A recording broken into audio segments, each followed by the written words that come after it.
बिस्मिल्लाहिर्रहमानिर्रहीम। मैं हूँ आमना इकबाल और आज हम बात करते हैं इस वक्त हर तरफ जो है वो आईनी तरमीम बिल जो है वो ज़ेर बहस है। हुकूमत हो या अपोजिशन, सब मौलाना फजल रहमान की मिन्नतें कर रहे हैं।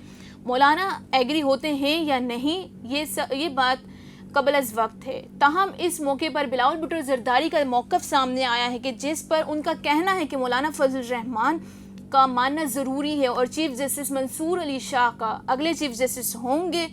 पाकिस्तान पीपल्स पार्टी का 9 मई वालों के केस का मिलिट्री कोर्ट्स में ले जाने के लिए हक में नहीं। ताहम अगर हुकूमत समझती है तो इत्तेफाक राय कायम करे। ये सब कहा गया है बिलावल भुट्टो ज़रदारी की तरफ से, क्योंकि ये एक बहुत ही अहम बयान दिया गया है उनकी तरफ से।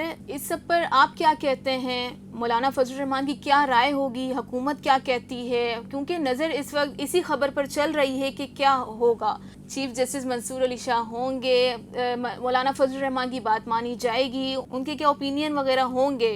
अपना फीडबैक ज़रूर दीजिएगा। मुझे दीजिए इजाज़त। अल्लाह हाफ़िज़।